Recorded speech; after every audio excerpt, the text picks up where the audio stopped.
3 years ago was the beginning of the end of the Biden presidency. Joe Biden became president under very suspicious means, a lot of hocus pocus, a lot of nonsense, shenanigans. From the 2020 election to January 6th, and all of a sudden, poof, Biden is president. But Joe Biden's approval ratings were above 50% during February, March, April, and May of 2021. He had an okay summer. He was all about fighting COVID, all that nonsense, even though he repealed the Keystone XL pipeline, sent his shock troops after Douglas Mackey. He declared war on American energy independence. He got rid of the 1776 Commission. Joe Biden was a radical from the first day he became president because Kamala Harris is a radical, and Kamala Harris is working in tandem with him. But then something happened 3 years ago. Joe Biden made an ideological decision in the way that he was going to withdraw from Afghanistan. Now, to be very consistent, very clear, on this program, we make an argument that actually pulling from Afghanistan, the withdrawal was a good thing. That getting out of Afghanistan was necessary. But the way that it was done was insulting. It was humiliating. It was ideological. It was enemy appeasing.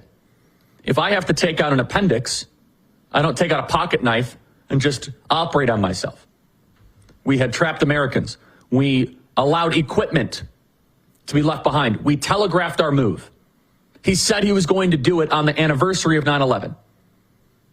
Now, for many of you that remember in vivid detail the war on terror, Afghanistan, more so than even Iraq, was the big stand of the war on terror. Now, I think we can all agree the war in Iraq and the war in Afghanistan were largely big mistakes. To be very clear, though, those of you that served in those wars, you are heroes. You should be supported as heroes, and we thank you for your service. This is not about the rank and file that went to go fight for your country. This is about the out-of-touch oligarch generals and the people that play war games in D.C. that decided to go spend trillions of dollars, thousands of American lives, and ruin hundreds of thousands of lives in the process through PTSD and other horrible, irreversible issues. The war in Afghanistan, the war in Iraq were a big mistake. The very least that many of you and many of us were asking for was, can we please not be humiliated? If we're going to end the war in Afghanistan, can we do so with duty and honor and some prestige? What occurred, of course, was Joe Biden saying, get out of there as quickly as possible. Get out of there. This was done with no intelligence, no wisdom, no capacity to listen to critics, sacrificing and foregoing the Bagram Air Base. We handed the keys to the country back to the Taliban, and let me repeat it. Basically, there was no reason that we did the Afghan war. No reason whatsoever. We did not achieve anything. We do not control any more of the country. There are not less terrorists. There are more terrorists. It was a multi-trillion-dollar mistake. We had just had a multi-trillion-dollar waste. Thank you, George W. Bush. Thank you, Dick Cheney. Thank you, Barack Obama. Thank you, Nancy Pelosi. Thank you, Chuck Schumer. Thank you, Denny Hassert. Thank you to all the warmongers. Thank you, Lindsey Graham, who's been a cheerleader for this effort for years. The Afghan war is one of the great mistakes in American history. It's one of the reasons why we have the posture on this program to be against adventurous foreign policy. But the least we could have done is to make sure that we fix this neoconservative debacle and end it correctly. That the last chapter as it is written is not done in a way that is humiliating to all of us, humiliating to the service, that puts more soldiers at risk, that potentially allows us to lose more lives on the way out. That we do it in a way that our equipment does not end up in the hands of our adversaries. Joe Biden's approval ratings were unmoved in March, April, May, June, July, and then as soon as Afghanistan happened 3 years ago, his approval ratings went below 50%, and they never recovered. All that we wanted was to end this war with dignity, honor, and keep our servicemen and women safe, and keep the world safe. Joe Biden decided to just pull the plug, and instead of any sort of intelligent withdrawal, we saw one of the most chaotic, just breathtaking moments in American history. Telegraphing our move. Let's play cut 171. So it begins. CNN's Clarissa Ward reports from Kabul, covered head to toe, not one strand of hair showing. I'm Clarissa Ward. It's a stark contrast with how she looks in this CNN promo. Even dressed like this, she's met with hostility. They've just told me to stand to the side because I'm a woman.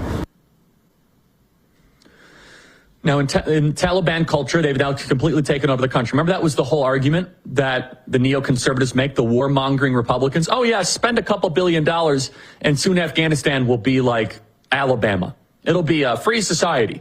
It'll be open. It'll be terrific. Many of you remember this shocking, awful, the desperate escape from the country that Kamala Harris and Joe Biden oversaw. Play cut 172. We're also learning more about the desperate plight of Afghan civilians fleeing the Taliban. This video was recorded by a man as he and his countrymen clung desperately to the side of the cargo plane as it was taking off. And this is the scene inside the U.S. cargo plane. 640 people packed on board for the 3-hour flight to Qatar. This is what the giant aircraft is designed for, carrying 150 troops. And now many of them are here in America. 173, how the Taliban took over, almost unopposed. They took over the entire country. They took over all the infrastructure that you, the taxpayers, paid for. Play cut 173. In the capital of Kabul, Taliban fighters were enjoying the fruits of victory, using the machines at an abandoned gym, driving bumper cars at a fairground, and enjoying a carousel ride. And now 3 years later, let us not forget, by the way, 13 Marines who lost their lives, and Kamala Harris will not even say their names. 13 Marines who were killed unnecessarily outside of the airport. 13 Marines that were killed by an incendiary explosive device. Joe Biden never said their names. Kamala Harris not said their names. Kamala Harris will say the names of Dylan Mulvaney and these trans zealots that visit the White House, but she will not say the names of Marines that sacrificed their life for this country. And yesterday, in a humiliation ritual, the Taliban decided to remind you who won the war.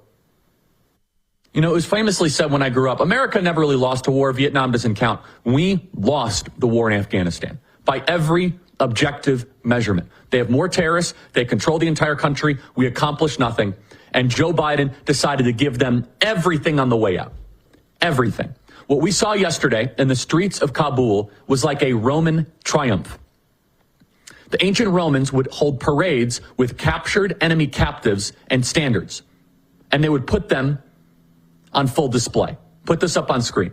The Taliban yesterday, at the 3-year anniversary of Joe Biden's reckless, treasonous, humiliating withdrawal. Might have been on Wednesday, but the days are all screwed up because they're a day ahead. Whatever. It was earlier this week. Put it up on screen. The Taliban decided to march through the streets with all of the equipment, with the helicopters, with the tanks, over $100 billion, $100 billion in American taxpayer military equipment. This was earlier this week. Not only will America lose, but our enemies will brag about it, rub it in your face, and troll you in real time, trolling your blood and sacrifice with impunity.